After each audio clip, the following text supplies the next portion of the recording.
नमस्कार दोस्तों, welcome to the channel. आज हम बात करेंगे एक बहुत ही इंटरेस्टिंग चीज के बारे में, कैसे मॉडर्न साइंस और ancient Buddhist practices surprisingly connected हैं। सबसे पहले बात करते हैं सफरिंग की। ये यूनिवर्सल है। हर कोई कहीं भी हो किसी न किसी तरह का दुख झेलता ही है, चाहे वो मेंटल हो, फिजिकल हो या इमोशनल हो। बुद्ध ने इसे दुख कहा था और उन्होंने सिखाया कि ये जिंदगी का एक इंसेपरेबल पार्ट है। मॉडर्न साइकोलॉजी भी इसे मानती है। सोचो, मेंटल स्ट्रेस, डिप्रेशन और एंजाइटी के बारे में। ये आजकल के सबसे कॉमन मेंटल हेल्थ इश्यूज हैं। ये समझना कि सफरिंग नेचुरल है, ये पहला स्टेप है। अब बुद्ध का फर्स्ट नोबल ट्रूथ, दुख का अस्तित्व। गौतम बुद्ध के 4 नोबल ट्रूथ्स में से पहला यह है कि लाइफ दुखों से भरी है। ये कोई नेगेटिव आउटलुक नहीं है, बल्कि रियलिस्टिक है। साइकोलॉजी भी मानती है कि किसी प्रॉब्लम को एक्नॉलेज करना उसे सॉल्व करने का पहला स्टेप है। वैसे ही मॉडर्न थेरेपी भी क्लाइंट्स को इनकरेज करती है कि वो अपनी प्रॉब्लम्स को एक्सेप्ट करें और एक्सप्रेस करें। अब दुख का कारण, क्रेविंग और एक्सपेक्टेशंस। बुद्ध ने कहा था कि दुख की जड़ है तन्हा, इच्छा, आसक्ति और एक्सपेक्टेशंस। मॉडर्न थेरेपी भी यही कहती है। जब हम किसी चीज की बहुत ज्यादा क्रेविंग करते हैं या उसे खोने से डरते हैं तो मेंटल स्ट्रेस बढ़ जाता है। कॉग्निटिव बिहेवियरल थेरेपी, सीबीटी, भी यही एम्फसाइज करती है कि कैसे हमारे थॉट्स, इमोशंस और बिहेवियर्स दुख का कारण बनते हैं। लेकिन होप है। बुद्ध का तीसरा ट्रूथ यह है कि दुख से मुक्ति पॉसिबल है। इसे निर्वाण कहते हैं। आजकल के साइंटिफिक और थेरेप्यूटिक पर्सपेक्टिव्स भी मानते हैं कि मेंटल एलिमेंट्स इनक्योरेबल नहीं हैं। थेरेपी, मेडिटेशन और हेल्थी लाइफस्टाइल के थ्रू कोई भी दुख पर विजय पा सकता है।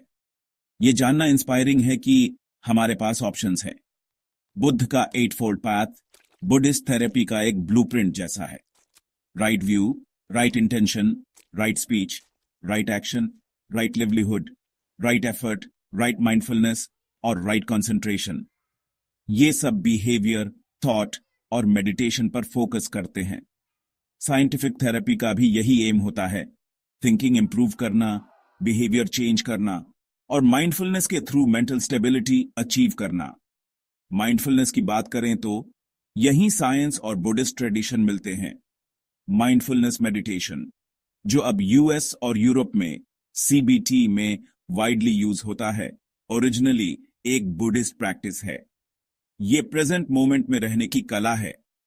रिसर्च से पता चलता है कि माइंडफुलनेस डिप्रेशन, एंजाइटी और पीटीएसडी को काफी इंप्रूव कर सकती है। ये बुद्धिस्ट फिलॉसफी का साइंटिफिक वैलिडेशन है। बुद्धिस्ट मेडिटेशन का एक बड़ा पार्ट है ऑब्जर्वेशन, अपने थॉट्स, इमोशंस और डिजायर्स को बिना जजमेंट के ऑब्जर्व करना। Acceptance and commitment therapy, ACT, भी यही सिखाती है, अपने इमोशंस को बिना लड़े एक्सेप्ट करना। इससे इंसान इंटरनली स्ट्रांग बनता है। बुद्ध ने सेल्फ पर फोकस नहीं किया, बल्कि अनात्ता पर किया। यह कॉन्सेप्ट कि हम वो नहीं हैं जो हम सोचते हैं कि हम हैं। मॉडर्न थेरेपी भी इससे सहमत है।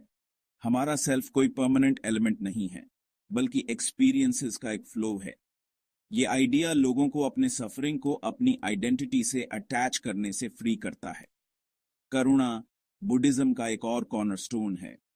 साइंटिफिकली ये प्रूवन है कि कंपैशन दिखाने से हमारे ब्रेन में फील गुड हार्मोन्स जैसे डोपामीन और ऑक्सीटोसिन रिलीज होते हैं।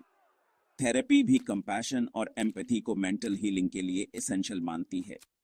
मेडिटेशन ब्रेन को रीशेप भी कर सकती है। फंक्शनल एमआरआई स्टडीज बताते हैं कि रेगुलर मेडिटेशन ब्रेन स्ट्रक्चर्स को ऑल्टर कर सकती है। स्पेसिफिकली अमिगडला, जो फियर और एंजाइटी से जुड़ा है, छोटा हो जाता है, जबकि प्रीफ्रंटल कॉर्टेक्स, जो डिसीजन मेकिंग और कंट्रोल से जुड़ा है, स्ट्रांग होता है। यही बुद्ध ने हजारों साल पहले मेडिटेशन के थ्रू एक्सपीरियंस किया था।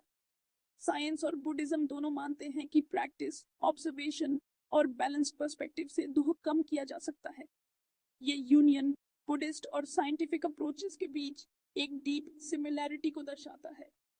कंक्लूजन में हमें साइंटिफिक रिसर्च और एंशिएंट बुद्धिस्ट विजडम दोनों की ज़रूरत है।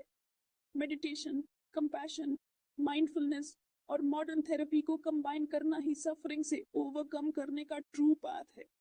ये सिर्फ साइंस या रिलीजन के बारे में नहीं है, ये ह्यूमैनिटी के बारे में है। अगर आपको ये वीडियो इंसाइटफुल लगा तो चैनल को सब्सक्राइब करना, लाइक करना, कमेंट करना और इसे दूसरों के साथ शेयर करना ना भूलें। देखने के लिए धन्यवाद और आप सभी को शांति मिले।